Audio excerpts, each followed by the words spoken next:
বাহিৰে ৰংচঙীয়া ভিতৰি কোৱা ভাতৰি হয় আমি দেখিবলৈ লৈছো এটি দৃশ্য আচলতে যদি আপোনালোকে চাই তেতিয়াহলে অনুমান কৰিব পাৰিব যে এখনি ৰংচঙীয়া উৰণ খেতু এই উৰণ খেতুখন দেখিলে আপোনালোকে কোনো ধৰণৰ ভুল ধৰিব নোৱাৰিব কিন্তু ইয়াৰ মাজতে লুকাই আছে এক দৃশ্য যি দৃশ্য দেখিলে আপোনাৰো চকু কপালত উঠিব মই বৰ্তমান উপস্থিত আছো বাইহাটা চাৰিআলিৰ ৰঙিয়া আৰু গুৱাহাটী সংযোগী যি উৰণ খেতু এই উৰণ খেতুৰ ওপৰত উপস্থিত আছো আমি পোনপ্ৰথমে এনি ভাৰতৰ দৰ্শকসকলক দেখুৱাই লৈছো এই উৰণ খেতুখনৰ কিছু দৃশ্যাংশ আচলতে দেখিলে আমি অনুমান কৰিব পাৰো যে সুন্দৰকৈ নিৰ্মাণ হৈছে এই উৰণ খেতুখন কিন্তু আপোনালোকক আমি পুনে পুনে এটি দৃশ্য দেখুৱাবলৈ লৈছো মোৰ সহযোগীয়ে দেখুৱাব আচলতে এই যে উৰণ খেতুখন নিৰ্মাণ হৈছে আজিলৈকে কিন্তু এই উৰণ খেতুখন মুকলি হোৱা নাই নিৰ্মল ইনফ্ৰা প্ৰাইভেট লিমিটেডৰ যি সহযোগত যি উদ্যোগত এই উৰণ খেতুখন নিৰ্মাণ কাৰ্য হৈছিল আৰু 2024 চনৰ ডিচেম্বৰ মাহতে এই নিৰ্মাণ কাৰ্য যদিও বা সম্পূৰ্ণ হৈছিল কিন্তু আজিলৈকেও এই উৰণ খেতুখন কিন্তু মুকলি হোৱা নাই আৰু মুকলি নোহোৱাতে দেখিবলৈ পোৱা গৈছে এই উৰণ খেতুত চিৰাল ফাট আৰু প্ৰকাণ্ড প্ৰকাণ্ড গাঁত মই পোনপ্ৰথমে আমি দেখুৱাই লৈছো আমাৰ এনি ভাৰতৰ দৰ্শকৰ বাবে এয়া আচলতে দেখিবলৈ পাইছো যে এই যি ৰঙিয়া আৰু গুৱাহাটী সংযোগী যিখন উৰণ খেতু নিৰ্মাণ কৰা হৈছে আৰু এই উৰণ খেতুখন আজিলৈকে মুকলি হোৱা নাই আৰু মুকলি নোহোৱাতে ইয়াত দেখিবলৈ পোৱা গৈছে প্ৰকাণ্ড প্ৰকাণ্ড গাঁত আৰু এই গাঁত এটা নহয় দুটা নহয় বহুকেইটা গাঁত আমি দেখিবলৈ পাইছো আমাৰ এনি ভাৰতৰ দৰ্শকসকলক দেখুৱাই আছো যে ইয়াৰে যি গাঁত সৃষ্টি হৈছে আচলতে কাৰ ভুলৰ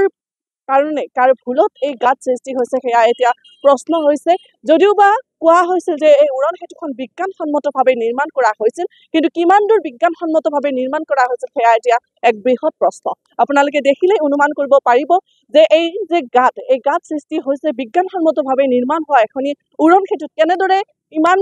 প্ৰকাণ্ড প্ৰকাণ্ড গাঁত সৃষ্টি হ'ব পাৰে এয়া এক প্ৰশ্ন আচলতে এই উৰণ খেতুখন যেতিয়া নিৰ্মাণ হৈছিল 2024 চনৰ 28 ফেব্ৰুৱাৰী তাৰিখেও এই উৰণ খেতুৰ বিম পৰি এজন চানা বিক্ৰেতা যিগৰাকীয়ে চানা বিক্ৰী কৰিছিল আৰু সেই চানা বিক্ৰী কৰা এগৰাকী ব্যক্তিও ইয়াতে নিহত হৈছিল আৰু এনেকুৱা ধৰণৰ সৰু বৰ দুৰ্ঘটনা এতিয়াও সংঘটিত হৈ আহিছে এই উৰণ খেতুখনত আৰু আমি দেখুৱাইছো পুনৰবাৰ ইয়াৰে দৃশ্যাংশ আচলতে এই যে আপোনালোকে দেখিছে এই ব্ৰিজখনত এই উৰণ খেতুখনত আচলতে এইদৰে চিৰাল ফাট দেখিবলৈ পোৱা গৈছে এইদৰে চিৰাল ফাট মেলিছে আৰু এতিয়া সকলোৰে ক্ষোভ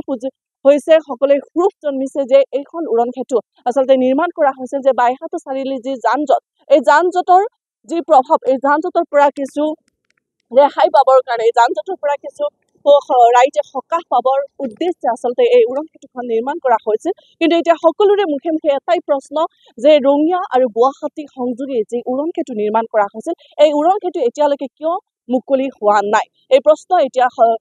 ৰাইজে কৰিছে আৰু এই যে প্ৰকাণ্ড প্ৰকাণ্ড গাঁত এই যে ফাট মেলিছে আচলতে ইয়াক লৈ সকলোৱে এতিয়া ক্ষোভিত হৈ পৰিছে এখন উৰণ খেতু যিখন উৰণ খেতু প্ৰায় 100 কৰোৰ টকাৰে 100 কোটি টকাৰে ব্যয় সাপেক্ষে এই উৰণ খেতুখন নিৰ্মাণ কৰা হৈছিল কিন্তু নিৰ্মাণ কৰাৰ পিছত উৰণ খেতুখন এতিয়া মুকলিৰ আৰম্ভণিতে মুকলিৰ প্ৰাক মুহূৰ্তত এনেকুৱা ধৰণৰ প্ৰকাণ্ড প্ৰকাণ্ড গাঁত সৃষ্টি হোৱাত এতিয়া সকলো ৰাইজ চিন্তিত হৈ পৰিছে